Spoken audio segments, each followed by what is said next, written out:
দেখুন, যারা ইনভেস্ট করে তারা শেয়ারের কি ফান্ডামেন্টালস আছে, প্রমোটার কেমন, কি ব্যবসা করছে, কত সেলস হচ্ছে, কি হচ্ছে না হচ্ছে, এই সমস্ত বিষয়গুলোকে খুঁটিয়ে দেখে।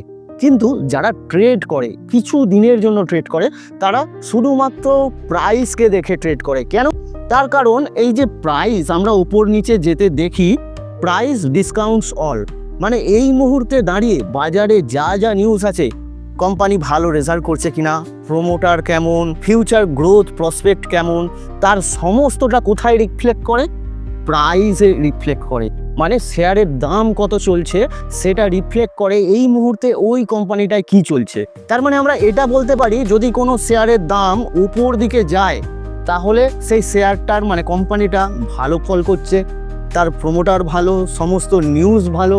সিমিলারলি যদি কোনো স্টকের দাম নিচের দিকে যায় তাহলে আমরা প্রাইস দেখেই বলে দিতে পারবো যে স্টকটায় বা শেয়ারটায় বা কোম্পানিটায় কিছু তো প্রবলেম চলছে। হয় তার সেলস ডাউন হচ্ছে, তার নেট প্রফিট ডাউন হচ্ছে, প্রমোটার কোনো প্রবলেম করছে, কিছু না কিছু প্রবলেম হচ্ছে, তাই জন্যেই তার প্রাইসটা ডাউন হচ্ছে। তাই আপনি যদি ট্রেডিং করতে চান, সেটা শর্ট টার্ম হতে পারে, লং টার্ম হতে পারে, আপনার ইন্ট্রাডে হতে পারে, অপশানস হতে পারে, যাই করুক না কেন, আপনাকে প্রাইস অ্যাকশন অ্যানালিসিসটা শিখতেই হবে। যদি আপনি প্রাইস অ্যাকশন অ্যানালিসিসকে সহজভাবে না শিখে রাখেন, মানে আপনার মাথায় পুরোটা পিকচারটা ক্লিয়ার না থাকে, তাহলে কিন্তু আপনি ট্রেডিংয়ে অন্তত সফল হতে পারবেন না। তো এই প্রাইস অ্যাকশন অ্যানালিসিসটা কি?